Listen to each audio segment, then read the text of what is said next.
नमस्कार, आप देख रहे हैं कशिश न्यूज और मैं हूं आपके साथ विनीता मिश्रा। सिमडेगा मॉब लिंचिंग मामले में मृतक की पत्नी ने पुलिस पर गंभीर आरोप लगाए हैं। मृतक संजू प्रधान की पत्नी सपना देवी ने कहा है कि घटना के पहले ही पुलिस गांव में मौजूद थी। आरोप है कि जब संजू को मारा जा रहा था उस वक्त उसकी पत्नी सपना देवी ने पुलिस कर्मियों से मदद की गुहार लगाई थी, लेकिन पुलिस कर्मियों ने पत्नी की गुहार नहीं सुनी। सपना ने बताया कि कुछ महीने पहले उसके पति संजू प्रधान ने घर बनाने के लिए 6 पेड़ खरीदे थे, जिसे संजू ने काटा था, लेकिन ग्रामीणों ने खुंडी कटी, जो एक धार्मिक पहलू है, उसी पेड़ को काटने के आरोप में संजू की हत्या कर दी और उसे जला भी दिया। मृतक की पत्नी का आरोप है कि हादसे में करीब 500 लोग मौजूद थे, लेकिन 4 लोगों ने उसे घर से बुलाकर बाहर ले गए, जिसके बाद लोगों ने पीट पीट कर संजू की हत्या कर दी। पुलिस वहां मौजूद थी। संजू की पत्नी ने घटना से महज 100 मीटर की दूरी पर उसकी पत्नी भी खड़ी थी। उसने लोगों को रोकने की पूरी कोशिश की, लेकिन भीड़ ने पत्नी की नहीं सुनी। पत्नी के सामने ही भीड़ ने उसे पति को मार मारकर मौत के घाट उतार दिया। मुख्यमंत्री हेमंत सोरेन के निर्देश के बाद प्रशासन की ओर से जांच कमेटी का गठन किया गया। बेसुजारा गांव में हुई मॉब लिंचिंग की घटना के बाद प्रशासनिक अधिकारियों का अमला गांव पहुंचा है।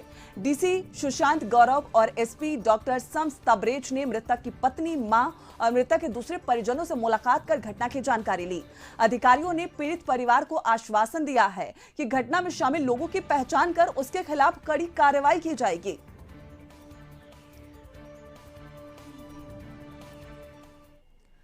तो सिमडेगा में मॉब लिंचिंग मामले में मृतक की पत्नी ने पुलिस पर गंभीर आरोप लगाए हैं। मृतक की पत्नी का कहना है कि पुलिस के सामने ही उसके पति को मौत के घाट उतार दिया गया। उस वक्त कितने लोग आए थे उन्हें लेने? 4 लोग केवल आए थे। कौन कौन आए थे? क्या उन्हें उनका नाम जानते हैं आप? नाम नहीं जानते हैं, शक्ल से पहचान सकते हैं। कहाँ के थे वो सब? बम्बल केरा के।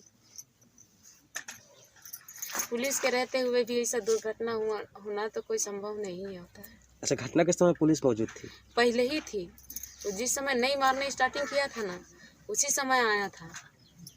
और जिस समय मारने स्टार्टिंग किया, हम लोग के पैर में कितना गिर के मदद भी मांगे थे हम कि कुछ तो कीजिए, कोई तो मदद दीजिए, कि बचाइए बचाइए बोल के हम चिल्ला रहे हैं, फिर भी कोई कुछ नहीं किया।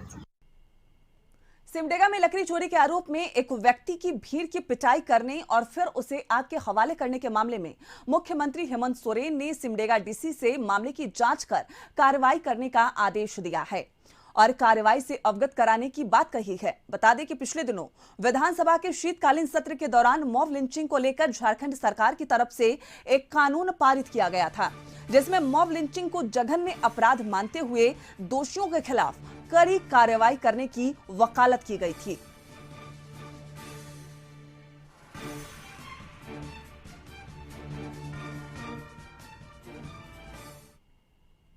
वहीं बाबूलाल मरांडी ने सिमडेगा के कोलेविरा में एक व्यक्ति को जिंदा जला देने के मामले पर यह कहा है कि ये अमानवीय घटना है और गांव में पुलिस के नहीं घुस पाने को लेकर सरकार पर उन्होंने हमला बोला है। अब जिस क्रूरता से एमसीसी के द्वारा वहां हत्या की गई और सिमडेगा में मॉब के द्वारा, तो हमें लगता है ये दोनों ही घटना बिल्कुल अमानवीय है और सरकार की ये जो कमजोरी है वो बिल्कुल साफ दर्शाता है।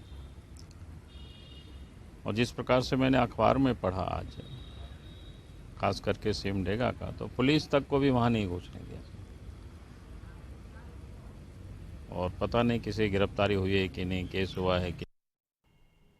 तो सिमडेगा में एक शख्स को पीट पीट कर मौत के घाट उतार दिया गया है। इस खबर पर अधिक जानकारी के लिए झारखंड न्यूज कोऑर्डिनेटर मनोज हमारे साथ जुड़े हुए हैं। मनोज जी, जिस तरीके से मृतक की पत्नी ने पुलिस पर गंभीर आरोप लगाए हैं, पत्नी का साफ कहना है कि घटना से पहले पुलिस उस जगह पर मौजूद थी, पत्नी मिन्नत करती रही, लेकिन पुलिस ने पत्नी की एक नहीं सुनी और ग्रामीणों ने पत्नी के सामने ही पति की पीट पीट कर हत्या कर दी। पुलिस पर यह गंभीर आरोप है।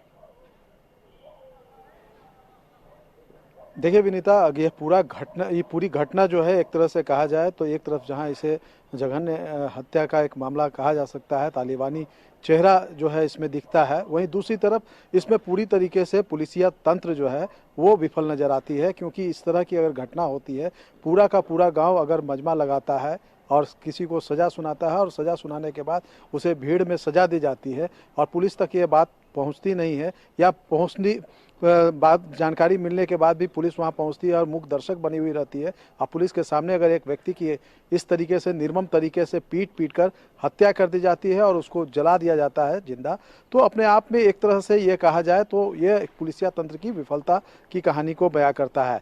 हालांकि इस पूरे मामले को लेकर के एसपी ने अपनी सफाई दी है, लेकिन जो मृतक के पत्नी का जो परिवार वालों का जो आरोप है, उस आरोप को लेकर के जब पत्रकारों ने एसपी से जब सवाल किया कि पुलिस की मौजूदगी में ये सारी चीज़ें हुई हैं, तो एसपी महोदय ने ये कह करके उस मामले को वहाँ पे सवाल को टाल गए कि अभी पूरे मामले जांच की बात है और जांच के बाद ये स्पष्ट हो पाएगा कि क्या कुछ है।